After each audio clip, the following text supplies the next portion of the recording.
सही रास्ता है ना? यही सही रास्ता है।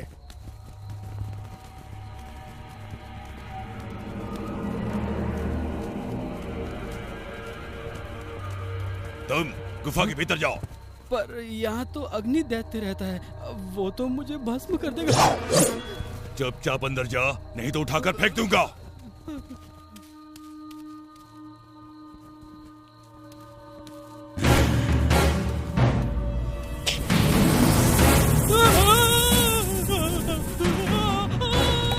मेरी नींद खराब करने वालों को मैं सदा की नींद सुला दूंगा। मैंने तुझे गुफा से बाहर आने को विवश कर ही दिया, मूर्ख अग्निदैत्य।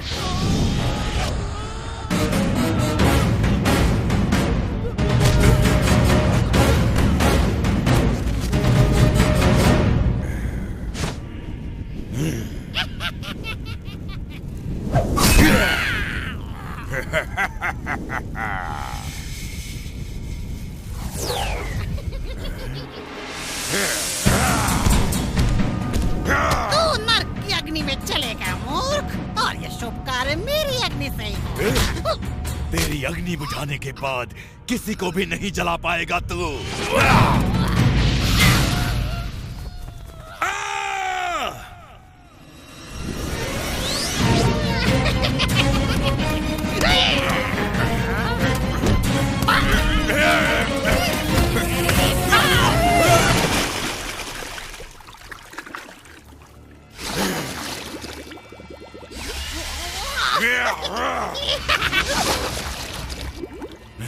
इस बार तू हार गया अग्निदैत्य।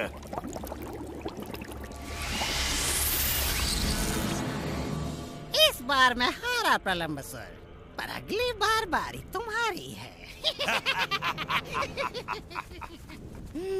पर आज तुम रास्ता भूल के यहाँ कैसे पहुँचे? महाराज कंस की आज्ञा है कि उनके काल के दूत को भस्म कर दिया जाए, इससे पहले कि वो उनके विनाश का कारण बने। मैंने भी उसकी चर्चा सुनी है। अगर हम दोनों मिल जाएं तो उसे ढूंढ कर उसका खात्मा कर सकते हैं। हमें तो पता ही नहीं इतने सारे बच्चों में वो कौन है। सो हमें सभी बच्चों की जान लेनी होगी। ये तो और भी सरल है। धूप में सूख कर वन वैसे भी जलने को तैयार है। मैं वन के पेड़ों और उनके छांव में खेलने वाले सभी बच्चों को जला दूंगा, और महाराज का काल शीघ्र ही भस्म हो जाएगा। अपनी मशालें दिखाओ।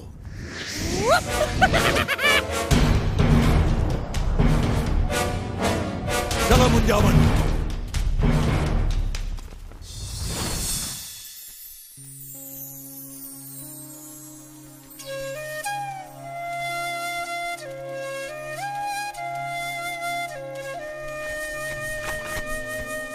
तुम्हारी बांसुरी कितनी सुरीली और मधुर है कृष्णा। हाँ, ये पेड़ भी इसे सुनकर प्रसन्न है। मैं भी प्रसन्न हूँ। जरा देखो तो सामने से कौन आ रहा है। बहुत ही बढ़िया विचार है मेरे भाई। तो फिर मेरे विचार को पूरा करना चाहिए बलराम। मेरा विचार तो कहता है कि इन गोपियों के हांडी का दूध कैसे पिया जाए, और इस बार ये विचार पूरा होगा। मधु, सुबाला, वेश बदलने को तैयार हो जाओ। कौन सा वेश? हाँ, सही कहा तुमने।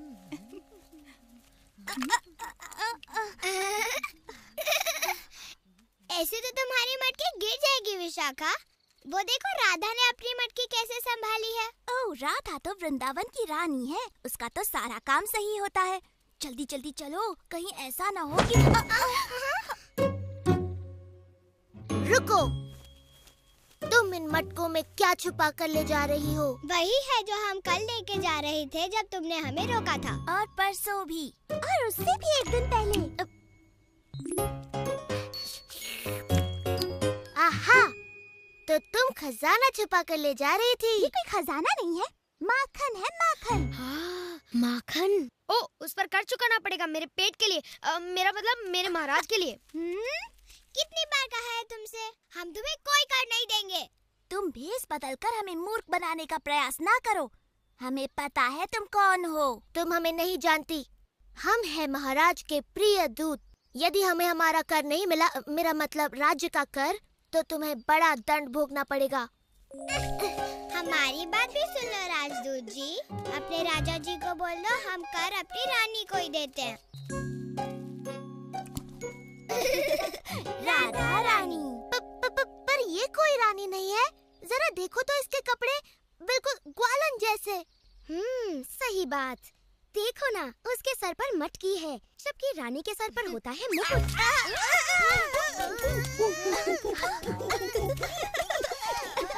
तुम्हारे सर पर बंदर का मुकुट। बंदर मुकुट वाला बंदरों का राजा।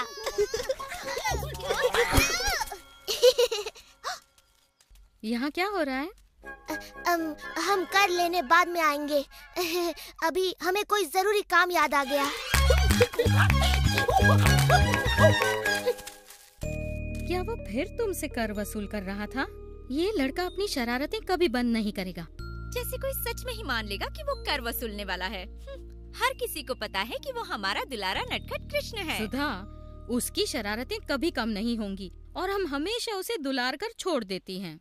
उस नटखट को तो सबक सिखाना ही होगा। पर वो हमारे हाथ आए तब ना। चिंता मत करो, एक बार हम उसको सबक सिखा दें, उसके बाद कृष्णा तुम्हें कभी परेशान नहीं करेगा।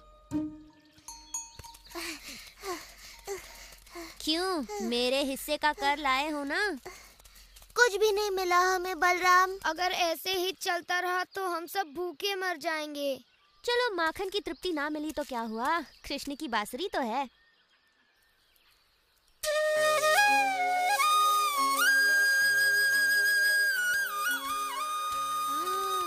तुम्हारी बांसुरी सुनकर मन ऐसे प्रसन्न हो रहा है जैसे मेरा पेट मक्खन खाने के बाद हो जाता है। वाह, कृष्ण की बांसुरी सुनकर अब कुछ नया खेल खेलने का मन कर रहा है। चलो देखते हैं किसमें कितना बल है। हो जाए रस्साकशी। चलो हो जाए कृष्णा। जो हारेगा वो विजेता को अपने कंधे पर बिठाकर नदी तक घुमा कर लाएगा।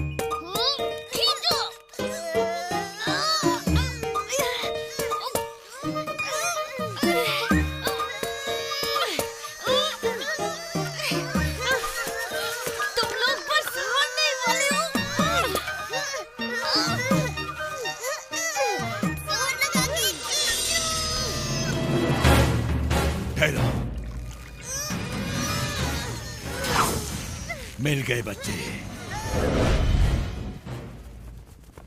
अग्नि दैत्य बाहर आओ, हमें काम शुरू करना है। इनमें से ही कोई एक वो काल है। मेरा दिल तो धड़क गया। चलो इन सारे बच्चों को अपनी आग में भून देता हूँ। रुको, अगर तुम ऐसे जाओगे तो वो भाग जाएंगे। पहले मैं उनको वन की ओर लेकर आता हूँ, फिर तुम सही समय की प्रतीक्षा करना और सारे पेड़ों में आग लगा देना। तब उनका वहाँ से जीवित निकलना असंभव होगा। वाह, बड़ी भभकती योजना है प्रलंबसुर। वन की ओर चलो। अब मेरे हाथों मरने से तुम्हें कौन बचाएगा?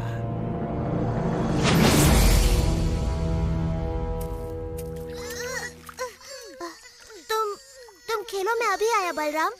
मुझे कुछ आवश्यक काम पूरा करना है। कैसा काम मेरे भाई? अधूरा कर वसूलना है। मगर तुम चले गए तो खेल कैसे होगा? तुम्हारी और एक खिलाड़ी कम हो जाएगा। तुम यहाँ आओ। हाँ तुम, जल्दी। तुम्हारा नाम क्या है? प्रघोष। सुनो प्रघोष, हमें एक खिलाड़ी चाहिए। क्या तुम हमारी ओर से खेलोगे? मैं अभी आया मित्रों, तुम सबके लिए माखन और दूध वसूल के।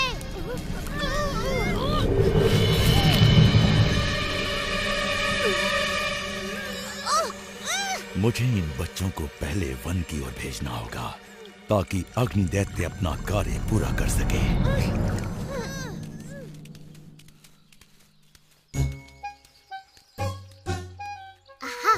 लड़कियां बिल्कुल अकेली हैं। पेट में जगह है ना दादी? क्योंकि आज हमें बहुत भारी कर मिलने वाला है।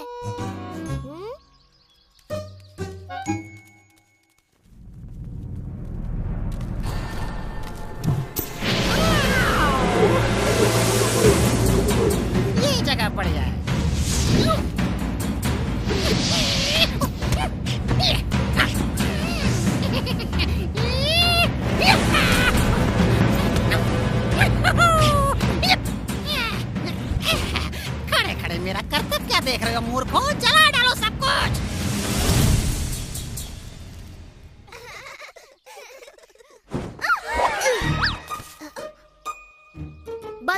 बहुत हुआ, आज तुम्हें कर चुकाना ही पड़ेगा। या तो सीधी तरह कर चुकाओ या फिर महाराज के इस विशेष दूत के गुस्से का शिकार बनो।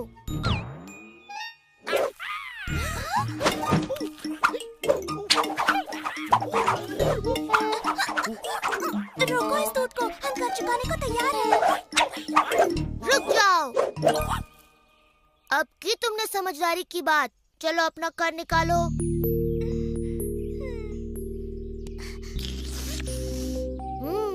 वृंदावन के महाराज खुश होंगे, बहुत खुश।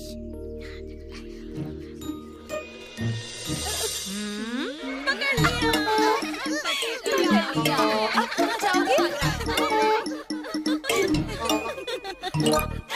तो महाराज के विशेष अधिकारी, आपको आपका कर मिल गया। अब हम अपना कर वसूल करेंगे और यशोदा को बताएंगे कि कृष्णा बेचारी लड़कियों का सारा दूध माखन लूट लेता है। उसे बड़ा गर्व होगा कि उसका सपूत कृष्णा अब गायें चराना छोड़कर महाराज का विशेष अधिकारी बनकर कर वसूलता है। रुको, मैया को मत बताना, वो मुझ पर गुस्सा करेंगी। गुस्सा तो वो करेंगी ही। छोड़ो, मुझे जाने दो। आज के बाद मैं वेश बदलकर किसी को तंग नहीं करूँगा। उसकी जरूरत नहीं पड़ेगी, क्योंकि हम तुम्हें सिखाएंगी कि दूध मक्खन ले जाने के लिए कैसे वस्त्र पहनने चाहिए। क्या कहती हो चंद्रिका? हाँ, ये तो आवश्यक है। चलो चलो शुरू करो। वो लोग थक गए। जोर से खींचो मित्रों। हम जीत गए। हम जीत गए। चलो आ जाओ नदी तक हमें अपनी सवारी कराने। चलो, खड़े रहकर मेरा मुंह मत देखो। चलो चलो सवारी कराओ, घुमा कर लाओ। मैं किसी को सवारी नहीं कराऊंगा, मेरी सवारी करेगा केवल बलराम। मेरी सवारी अब सीधे मृत्यु द्वार पर जाकर रुकेगी। अरे हाथी की तरह नहीं, घोड़े की तरह दौड़ो, घोड़े की तरह तेज और तेज।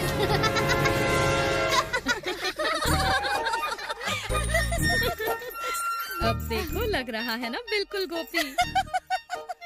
यशोदा को कोई इसका ये रूप दिखाओ।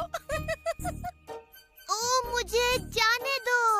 पर तू तो बड़ा सुंदर लग रहा है। बिल्कुल यशोदा की सुंदर सी बिटिया लग रहा है ये। शायद मेरा पुत्र सुबाला तुमसे विवाह कर ले, तब तो तुम मेरी भी पुत्री बन जाओगे। मैं वचन देता हूँ, आज के बाद मैं कोई शरारत नहीं करूँगा, सच्ची। हाँ हाँ चले जाना, ये कर दो, लेते जाओ। तुम्हारा मन भर गया? इस तरह मुझे लज्जित करके तुम सब प्रसन्न हो गए ना? अब तो मैं जा सकता हूँ। जाने से पहले हमें नृत्य नहीं दिखाओगे? चलो दधी, बाजा बजाओ।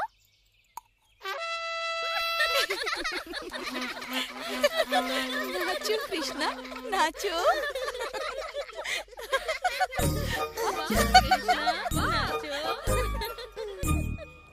ठहरो, ठहरो, ठहरो। लगता है तुम रास्ता भूल गए। नहीं बलराम, मुझे पता है हम कहाँ पर हैं। प्रगोष, ये तुम कर क्या रहे हो?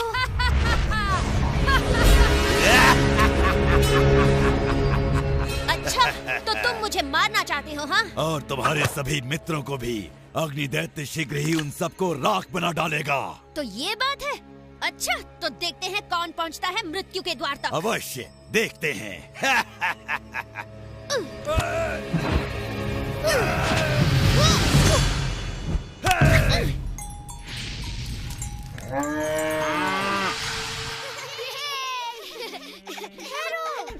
वो देखो,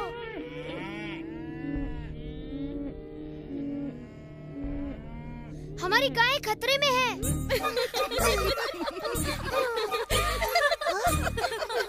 तुम रुक क्यों गए? अभी तुमने अपना पूरा कर नहीं चुकाया। तुम्हें कुछ सुनाई दिया? वो देखो।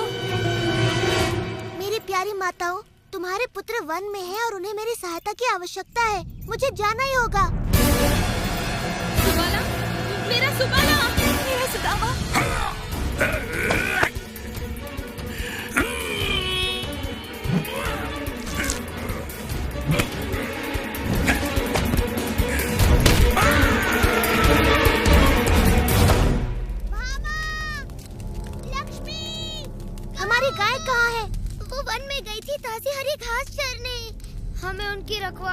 करनी चाहिए थी, ना कि कर वसूली।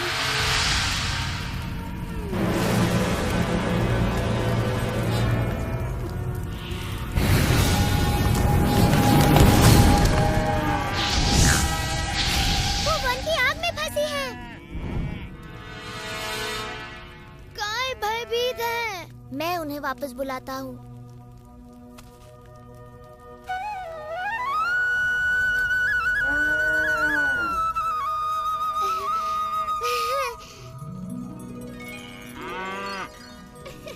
सुंदरी, तुम ठीक तो हो ना?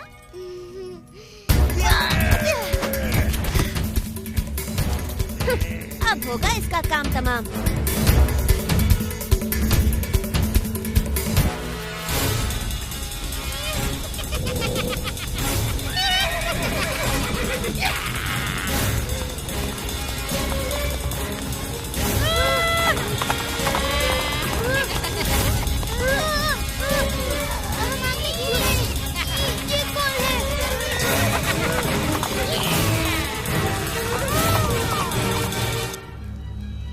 देखो, मुंजावन जल रहा है।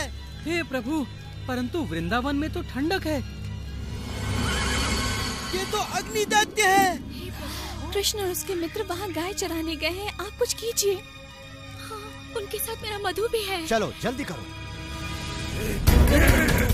अरे टोप को मत उतारना, तुम्हारी भद्दी शक्ल देखकर बेचारे पशु डर जाएंगे।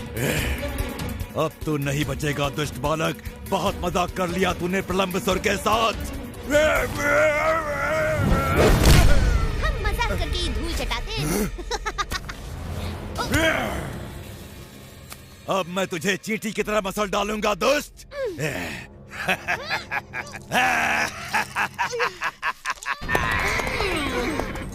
वहाँ प्रलंबसुर तेरे भाई की चटनी बना रहा है और यहाँ मैं तुझे और तेरे दोस्तों को भून डालूंगा ताकि महाराज कंस को कोई भय न रहे। ओ कृष्णा, हमारी रक्षा करो। डरो मत मित्रों, मेरे रहते तुम्हारा बाल भी बांका नहीं होगा। अब मेरी बात सुनो, तुम घास पर लेट जाओ और मन में सोचो कि सुबह की ठंडी ठंडी हवा तुम्हें छू रही है। क्या हुआ बच्चे, अपने मित्रों की आंखों के सामने जलने में शर्म आ रही है क्या? ओह, इतना मत हंसो अग्नि दैत्य। मैं नहीं चाहता कि मेरे मित्र तुम्हारी दुर्गति होते देखें।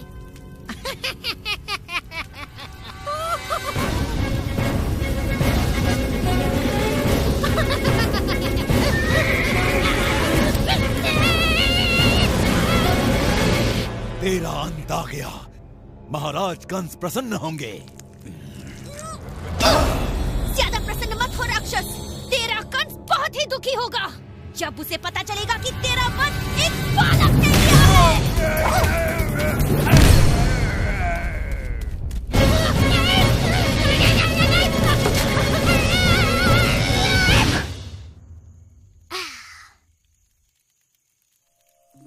उठने का समय हो गया।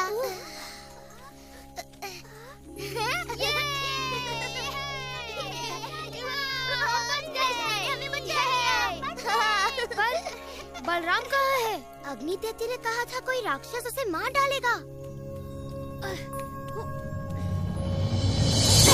तुम लोग उस अंगीठी की बातों में आ गए। अरे वो तो खूब धुआंधार झूठ बोल रहा था। मेरा सुबाला बच्चे, मेरा बच्चा सुदामा, कृष्णा, बलराम, ईश्वर का शुक्र है कि तुम दोनों ठीक हो। मुझे क्या हो सकता है मैया, मेरे बड़े भाई और मित्रों के रहते कोई मेरा बाल भी बांका नहीं कर सकता। बिल्कुल, मैंने राक्षस प्रलंबसुर को धूल चटा दी बस एक मुक्के में। और कृष्णा से वो भयानक अग्नि दैत्य हार गया। ये कैसे हुआ कि इतने बड़े राक्षस मेरे नन्हे बेटों के हाथों मारे गए? हमें कैसे पता, हमारी आंखें तो बंद थी। हाँ, कृष्णा ने हमें आंखें बंद करने को कहा था। हे कृष्णा, हमने तुम्हारी शरारतों के लिए तुम्हें दंड दिया था, हमसे भूल हो गई। तुम दोनों ने हमारे बच्चों को वन की आग से बचाया। हम सदा तुम्हारी आभारी रहेंगी। हम तो तुम्हें कर वसूली करने वाला समझते थे, पर तुम तो वृंदावन के महान योद्धा निकले। तुमने जो हमारे लिए किया उसका ऋण हम कैसे चुकाएं? ओह, तुम्हारे जैसा मित्र मिलना तो असंभव है कृष्णा।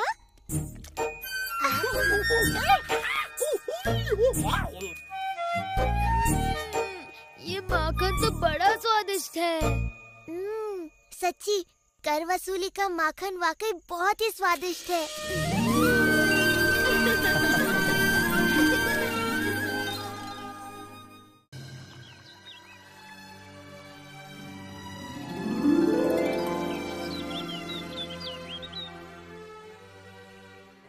इन मोतियों के आभूषण पहनकर दीपावली पर हम वृंदावन की सबसे सुंदर गोपियाँ लगेंगी। इनसे सजकर हम ऐसे चमक उठेंगी जैसे दीपों की पंक्तियों से घर।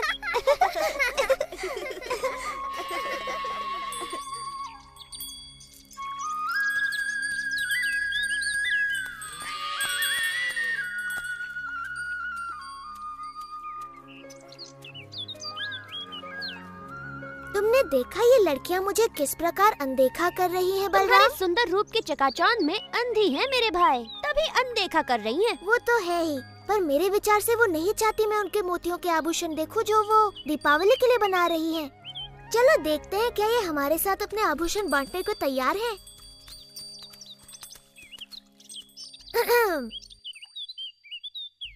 तुम्हारे काम में बाधा डालने के लिए क्षमा चाहता हूँ गोपियों, किंतु मैं अपने आप को रोक नहीं पाया। तुम्हारे आभूषणों की सुंदरता मुझे यहाँ खींच लाई।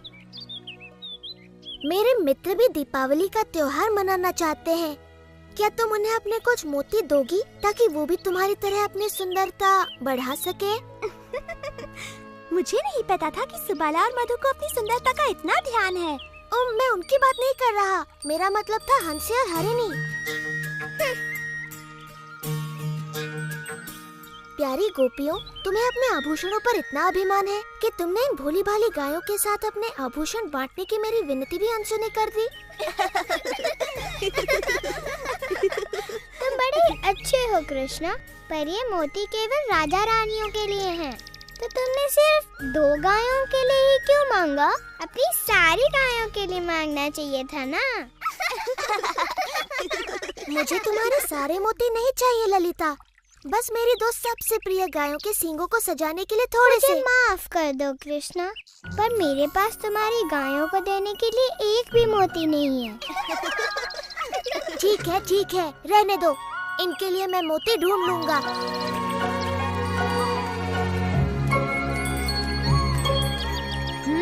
उन्होंने मना कर दिया। हाँ? ना तो गायों के लिए कोई सम्मान है, ना मेरे लिए। एक बार मैं इनकी बुद्धि ठिकाने लगा दूं, तब समझ में आएगा।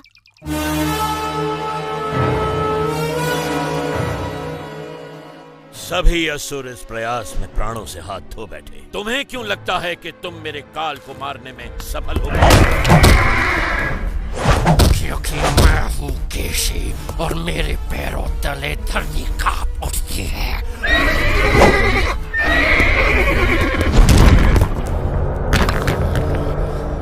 मैं आपके काल को ढूंढ निकालूंगा महाराज कंस, और उसे अपने पैरों तले रोन डालूंगा।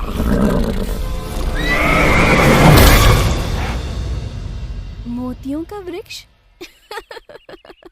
मोतियों का कोई वृक्ष नहीं होता कृष्ण। विश्वास करो मैया, यदि तुम मुझे मोती दोगी तो उन्हें बोकर मैं इतने मोती उगाऊंगा कि हम अपनी सारी गायों को दीपावली पर मोतियों से सजाएंगे।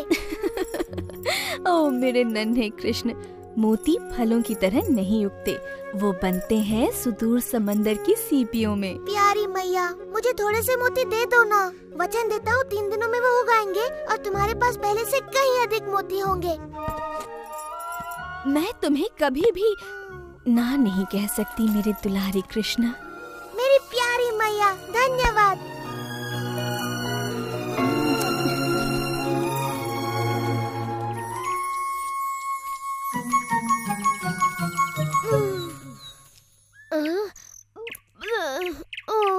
क्या हम मोतियों की खेती करने के स्थान पर स्वादिष्ट ताजा मक्खन नहीं उगा सकते? मूर्खों की तरह बात न करो मधु, मक्खन पेड़ पर नहीं लगता, तुम्हारे पेट पर लगता है। तुमने समाचार सुना रहा था, वृंदावन में सभी एक नए किसान की चर्चा कर रहे हैं। अच्छा, वो जो मोतियों की खेती कर रहा है। तुम मेरे कंगन बोकर मेरे लिए नए कंगन उगा दो ना कृष्ण। एक बार मेरे खेत में मोतियों की फसल आ जाने दो, फिर देखते हैं कि कौन किस पर हंसता है। कृष्णा, क्या हम लड्डुओं की भी खेती कर सकते हैं? नहीं मधु, पर तुम्हारे विचार से एक योजना सूझी है। तुम्हारे और सुबाला के लिए एक काम है।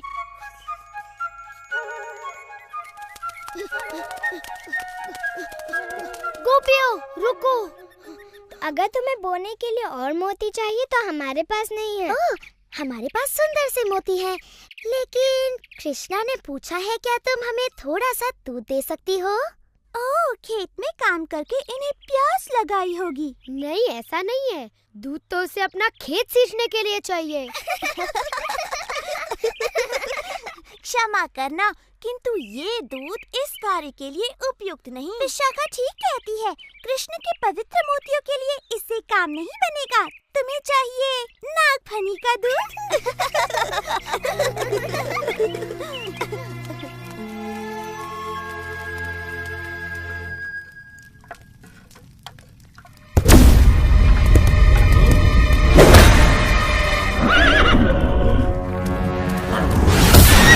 मैंने सुना है तालवन के सिपाहियों के सामने किसी बालक ने धेनुकासुर का वध कर दिया।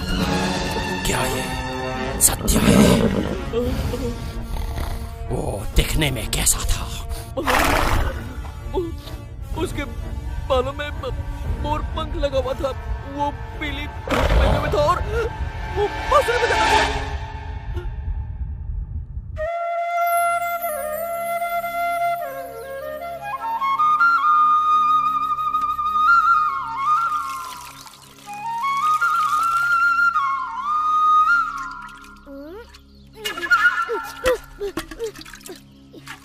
ये ठीक बात नहीं है कृष्णा। दूध मोतियों के साथ मनुष्यों को भी बढ़ने में सहायता करता है। जितनी इच्छा उतना दूध पी लेना मधु। बस एक बार तुम जैसे गोल मटोल मोती उग जाए। कृष्णा, देखो, मोती अंकुरित होने लगे। मोती अंकुरित होने लगे। इनकी सुगंध अद्भुत है। भंवरे भी इनकी सुगंध से मदमस्त हो रहे हैं। ये अद्भुत सुगंध कहाँ से आ रही है? तुम्हारे मोतियों से मैया, वो उगने लगे। उग तो रही हैं, परंतु मोतियाँ नहीं, कांटे। कृष्णा, देखो, एक मोती खिला। ये तो हमारे कोई मोतियों से कहीं अधिक सुंदर और बड़े हैं। हम धनी हो गए। हम धनी हो गए। ये अवश्य कृष्ण का कोई छल है। ये नकली मोती हैं। मैंने आज तक ऐसे सुंदर मोती नहीं देखे। इतनी सारी मोती, कितनी सुंदर है। इसी का भय था। कृष्ण की मोतियों के सामने हमारे मोती फीके दिखने लगेंगे। अगर हम उसे कुछ मोती मांगे तो वो बिल्कुल भी मना नहीं करेगा। हमारा दुर्व्यवहार देखकर अब वो हमें मोती तो नहीं, ताने अवश्य देगा। इस दीपावली पर हम सबके हास्य का पात्र बनेंगे। ऐसा नहीं होगा। हमें पता है कृष्ण ने मोती कैसे उगाए हैं। ये बड़ा सरल है। हम भी मोतियों की खेती करेंगी। हाँ, और हमारे मोती उसके मोतियों से अधिक सुंदर होंगे। क्या तुम लोग पागल हो गई हो? कृष्णा ने ऐसी सरलता से कर लिया तो क्या तुम भी कर लोगी? उसने तो गोवर्धन भी उठा लिया था, तो क्या तुम ही उठा लोगी? मोतियों की खेती आसान नहीं है, देवताओं के लिए भी। कृष्णा तो हमेशा ही ऐसे चमत्कार करता रहता है। और क्या तुमने कभी एक भी चमत्कार किया है? मोतियों की खेती कोई चमत्कार नहीं है। इसमें कृष्ण की कोई माया नहीं। वृंदावन की दिव्य भूमि है ही इतनी उपजाऊ। हाँ, हमारे वृंदावन की दिव्य भूमि यमुना के जल की तरफ अद्भुत है। हम मोती बोएंगे और दूध के साथ साथ उन्हें घी और माखन से सींचेंगे। तब तो कृष्ण की मोतियों से हमारे मोती कहीं अधिक सुंदर और बड़े उगेंगे। आओ, रुको, बोना ही है तो ये छोटे मोती क्यों? हमारी माओ के पास बड़े बड़े आभूषण हैं। हाँ, जितने बड़े बीज उतने सुंदर फल। विशाखा, राधा, सच में माँ, तुम्हें इनसे 10 गुना मोती वापस मिलेंगे। घबराओ मत भैया, हमें अच्छी तरह पता है हम क्या कर रहे हैं।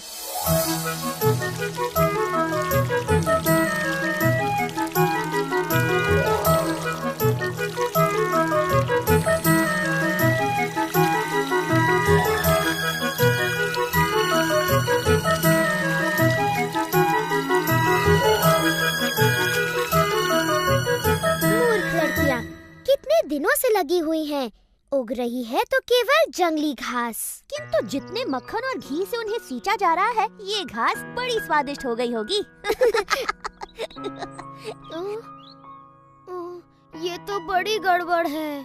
तुम चाहते हो कि उनके भी मोती उगे?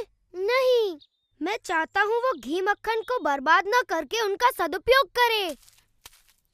कृष्णा, मेरे सच्चे मित्र, क्या मुझे कुछ देर के लिए तुम्हारी धोती, बांसुरी और मोरपंख मिलेंगे? ओह, तुम बड़े चतुर हो मधु। मेरे विचार से लड़कियां एक थके हारे मोतियों के किसान के साथ अपना घी माखन अवश्य बांटेंगी।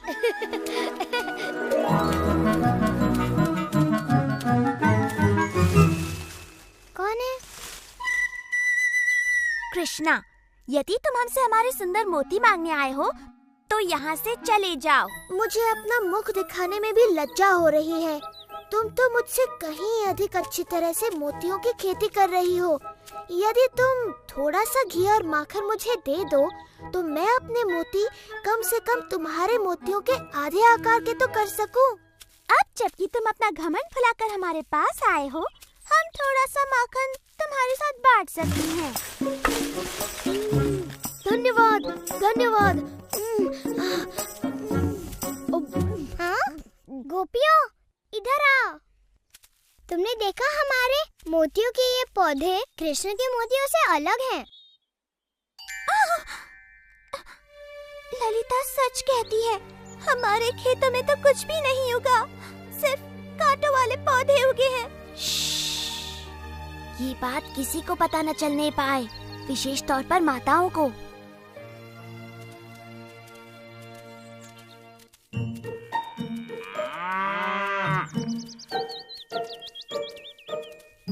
हार्दिक शुभकामनाएं। सुना तुम्हारे खेत में फसल लहलहा उठी है। अच्छा, तुम्हें किसने बताया? एक नन्ही चिड़िया ने, जिसके पैर में एक कांटा चुभ गया था।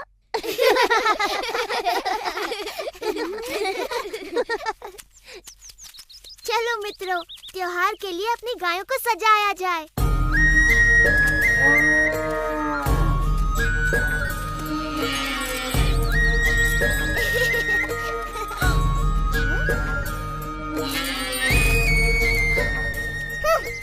माताओं को जब पता चलेगा कि हमने उनके सारे मोती खो दिए तो वो बड़ी क्रोधित होंगी। मैंने तो पहले ही कहा था, पर तुमने मेरी बात ही नहीं सुनी। ये सब कृष्णा ने किया। मैं समझी नहीं विशाखा। वो झाड़ियों में छुपा था, याद है? उसी ने अपने साथियों के साथ मिलकर हमारे पौधे उखाड़कर उनके जगह कटीले पौधे लगा दिए होंगे।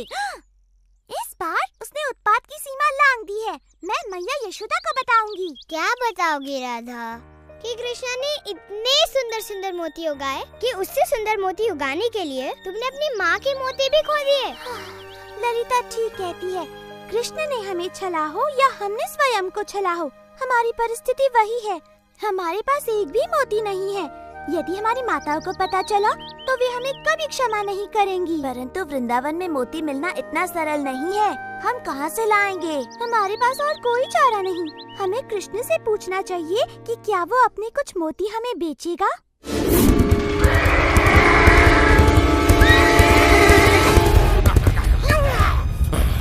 कहाँ है वो बालक?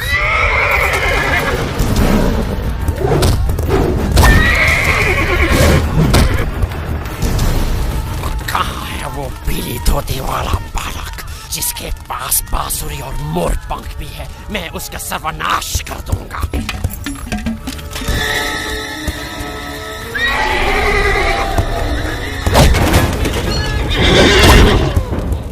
चलो, यमुना चलो। इतना सारा माखन और घी खाकर तो मेरा पेट भर गया। लगता नहीं कि मैं महीने भर तक और कुछ खाऊंगा।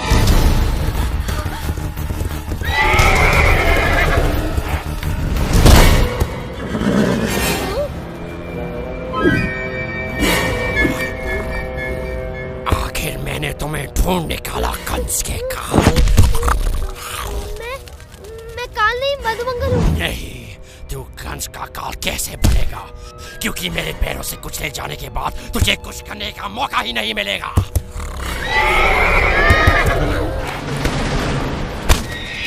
तुम जिसे ढूंढ रहे हो वो मैं हूँ।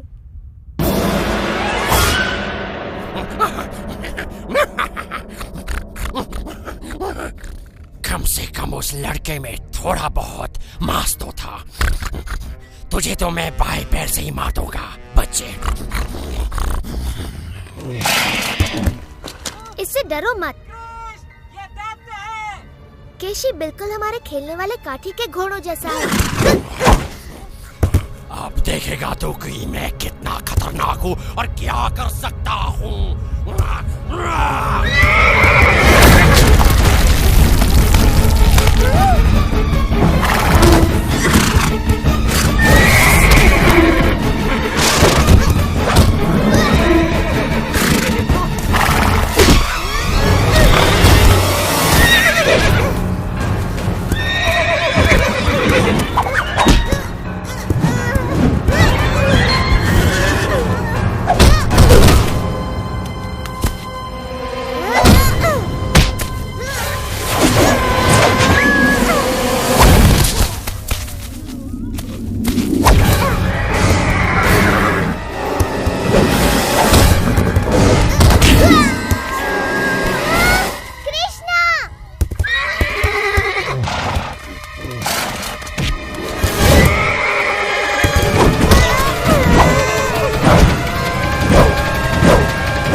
कृष्णा ने मैंने इसे मारा?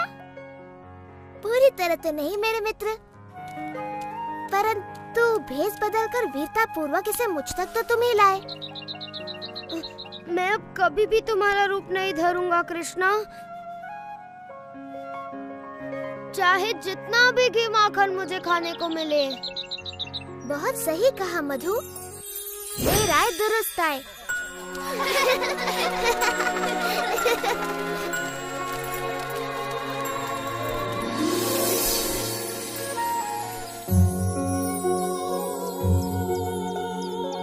वाह मेरे भाई, ये तो बड़ी अच्छी फसल लहलाने लगी।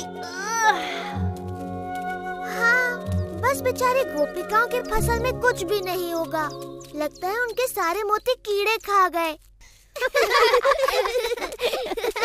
हमने सुना है कि कृष्ण अतिरिक्त मोती बेच रहा है सुबाला, हमें भी कुछ खरीदने की इच्छा है। परंतु मोती के बदले तुम दोगे क्या राधा? दूध मक्खन तो यहाँ नहीं चलेंगे। एक बात बताओ, तुम वही गोपियाँ हो ना जिन्होंने मेरी गायों के लिए मोती और मेरी मोतियों की खेती के लिए थोड़ा सा दूध देने से मना कर दिया था? मैं अपने सारे मोती यमुना में फेंक सकता हूँ, परंतु तुम्हें एक भी नहीं देने वाला। हम स्वर्ण से मूल्य चुकाएंगी। तुम्हारे घरों का सारा धन और तुम्हारे घर का मूल्य भी जोड़ दो, तब भी मेरे एक मोती का मूल्य नहीं चुका पाओगी। तुम हमेशा हमारे साथ ऐसा क्यों करते हो कृष्णा? कृपा करो कृष्ण, हम अपनी माताओं के लिए तुम्हारे मोतियों के मूल्य से अधिक चुकाने को तैयार हैं। तुम्हारी माताएं? अच्छा, तब बात अलग है। तुम तो जानती ही हो, माताओं का नाम सुनकर मैं पिघल जाता हूँ, है ना मित्रों? ओह हाँ, कृष्णा को मैया से बड़ा प्रेम है। हाँ बिल्कुल। तुम्हारी माताओं को मेरे सबसे सुंदर मोती मिलेंगे। धन्यवाद कृष्णा। धन्यवाद कृष्णा, तुम बड़े दयालु हो। वो तो मैं हूँ ही, पर धन्यवाद मेरा नहीं, अपनी प्यारी माताओं का करो।